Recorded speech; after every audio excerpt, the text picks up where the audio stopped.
देशमुख कच्चा चिट्ठा में आज बात यूक्रेन के 200 अड्डों की और उन पर तानी जा चुकी 1000 मिसाइल की भी। पुतिन ने अगस्त में 1000 मिसाइल लॉन्च करने का टारगेट भी सेट कर लिया और इस बार उनका सबसे बड़ा निशाना यूक्रेन के राष्ट्रपति ज़ेलेंस्की बन चुके हैं।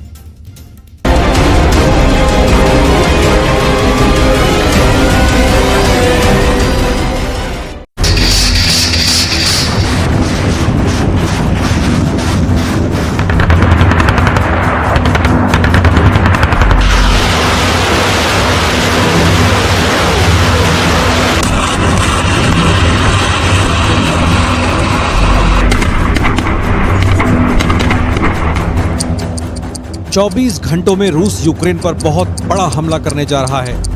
24 घंटों के अंदर रूस ने यूक्रेन में इतनी बड़ी तबाही करने का मन बना लिया है कि ज़ेलेंस्की पछताएंगे।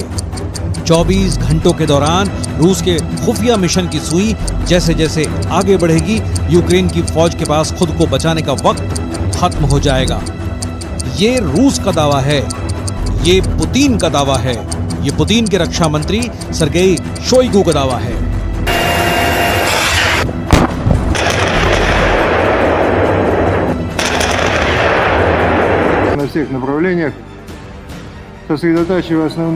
क्योंकि शोइगु ने रूस के 100 जनरलों के साथ ऐसी मीटिंग की है। इस मीटिंग में मॉस्को के अलावा यूक्रेन में बैठे 50 मोर्चों के जनरल ऑनलाइन जुड़े। सबने अपनी बात बताई, सबको पुतिन का एजेंडा बताया गया और फिर जो बातें इस मीटिंग से बाहर निकली, उनके बिग पॉइंट यूक्रेन को बहुत डराने वाले हैं। ज़ेलेंस्की को पुतिन के रक्षा मंत्री की इस मीटिंग का रिजल्ट पता चलेगा तो मुमकिन है कि वो अपनी राजधानी कीव को छोड़कर कहीं और पनाह लेने को मजबूर हो जाएं। रूस के हमलों की गंभीरता समझनी है तो शोइगु का ऑर्डर देखिए। पुतिन के कहने पर जो इमरजेंसी मीटिंग बुलाई गई, उसमें सर्गेई शोइगु के सामने रूस की सेना के 100 बड़े जनरल हाजिर हुए। इस मीटिंग में 50 जनरल यूक्रेन में तैनात हैं और उन्होंने यूक्रेन में चल रहे स्पेशल ऑपरेशन की रिपोर्ट ऑनलाइन दी। पुतिन की तरफ से इन 50 जनरलों को यूक्रेन के 200 ठिकानों पर अब तक के सबसे बड़े हमले लॉन्च करने का ऑर्डर मिला है। यानी एक जनरल को अब 4 ठिकानों पर बमबारी करनी है या वहां कमांडो ऑपरेशन चलाना है। В складывающейся обстановке приняты дополнительные меры по повышению защиты от нападения с воздуха и моря. В разы увеличена интенсивность ударов по украинским военным объектам, в том числе обеспечивающим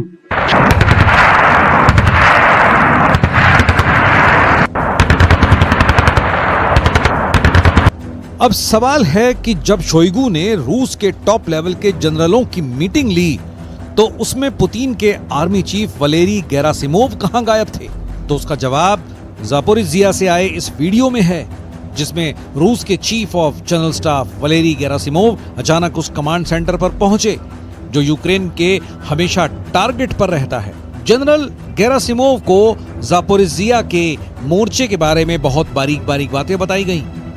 ज़ापोरिज़िया में कमजोर फ्रंट कौन सा है और रूस की फौज कहां मजबूती से तैनात है, उनको ये सब बातें ज़ापोरिज़िया रीजन के कमांडर कर्नल जनरल अलेक्जेंडर रोमानचुक ने बताई।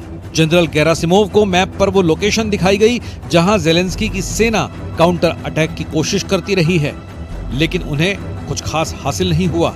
अपनी टीम से रिपोर्ट लेकर गेरासिमोव ने फौरन पुतिन को फोन किया और उन्हें ज़ापोरिज़िया के बारे में अपडेट कर दिया, यानी रूस को कितना नुकसान हुआ है और यूक्रेन को कितने बड़े झटके दिए गए हैं।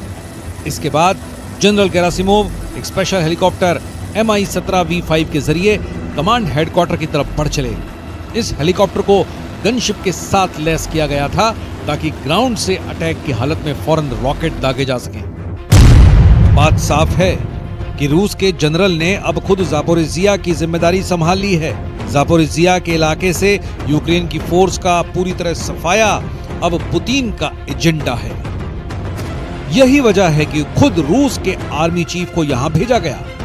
कहा जा सकता है कि यूक्रेन में चल रहे ऑपरेशन को पुतिन ने बहुत मजबूती से अपने हाथ में लिया हुआ है और क्रेमलिन तक पल पल की जानकारी पहुंचाई जा रही है।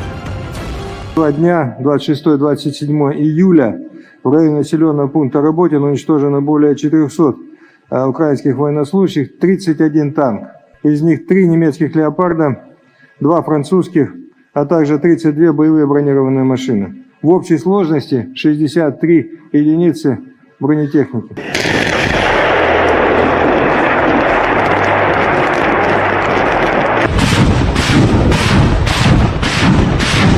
पुतिन के हमलों की तीव्रता इतनी ज्यादा बढ़ गई है कि अब पुतिन ने साफ साफ कह दिया है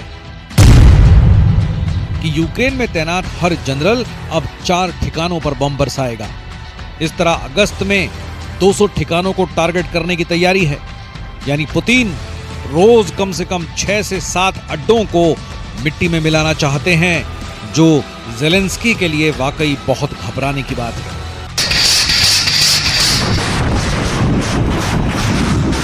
पुतिन ने जो टारगेट सेट किया है उसे ज़ेलेंस्की और उनकी सेना को बहुत गंभीरता से लेना पड़ेगा, और इसके लिए जुलाई के महीने में यूक्रेन पर हुए हमले बड़ी वजह कहे जा सकते हैं।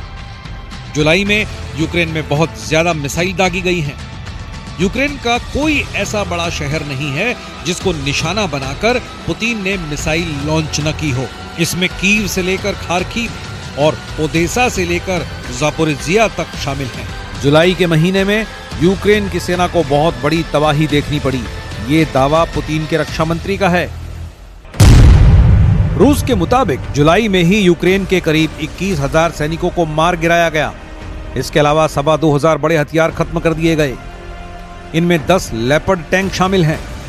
इसमें 11 ब्रैंडले बख्तरबंद गाड़ियां शामिल हैं। इनमें 40 M777 तोप समेत 90 आर्टिलरी सिस्टम शामिल हैं। ये वो हथियार हैं जो यूक्रेन को नेटो से मिले थे।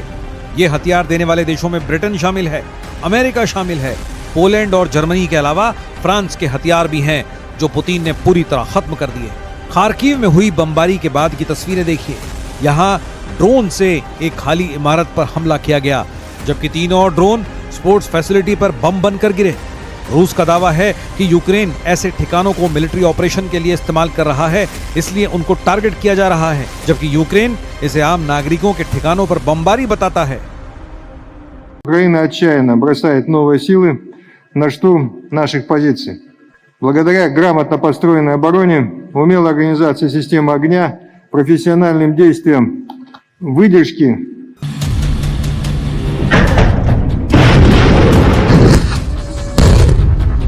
सर्गेई शोइगु साफ साफ बता रहे हैं कि काउंटर अटैक फेल हो चुका है, लेकिन ज़ेलेंस्की का दावा अलग है।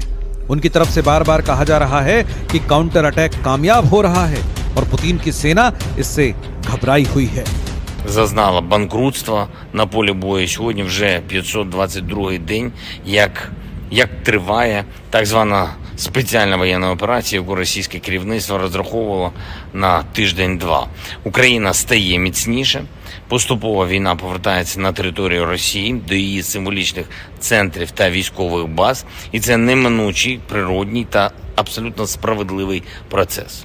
Але маємо бути свідомі того, що як і минулого року, так і цієї зими.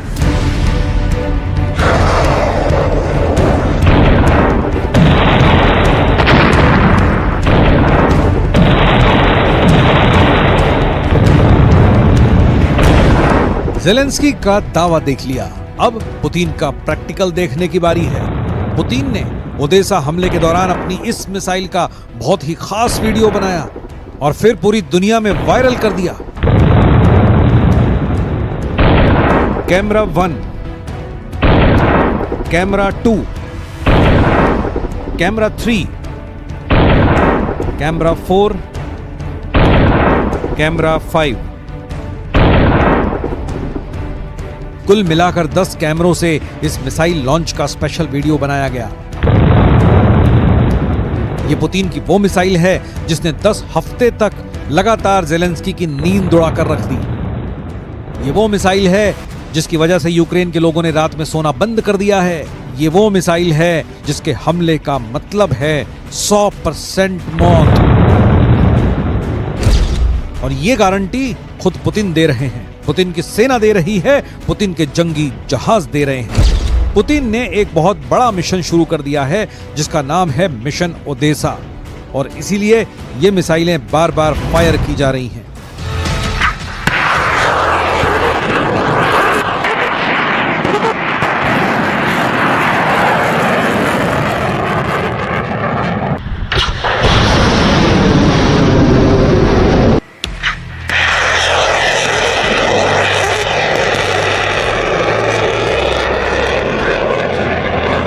ये वो मिसाइल है जो जहां गिरती है वहां की तबाही देखकर दिल बैठने लगता है। ये मिसाइल जहां गिरती है वहां कोई जिंदा नहीं बचता, कुछ सलामत नहीं रहता।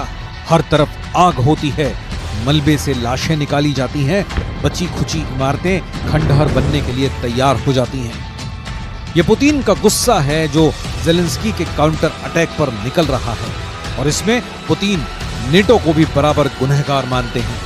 Сегодня очевидно, что западные кураторы киевского режима явно разочарованы результатами так называемого контрнаступления, о котором в предыдущие месяцы громко вещали нынешние украинские власти. चाहे मास्को पर ड्रोन अटैक हो या फिर क्राइमिया में कर्च ब्रिज को बम धमाके से उड़ाने जैसे हमले, पुतिन ने इसका फौरन जवाब दिया है। कभी ओदेसा में तो कभी खार्किव में। पुतिन ने बता दिया है कि अब वो यूक्रेन की तरफ से ऐसे हमले बर्दाश्त नहीं कर सकते। क्राइमिया ब्रिज अटैक के बाद पुतिन और ज्यादा आक्रामक हो चुके हैं और इस बार वो खासकर किसी भी कीमत पर ओदेसा को जीतना चाहते हैं, चाहे इसके लिए कुछ भी क्यों ना करना पड़े, किसी भी हद तक क्यों ना गुजरना पड़े। पुतिन इस बार 100% तैयार है।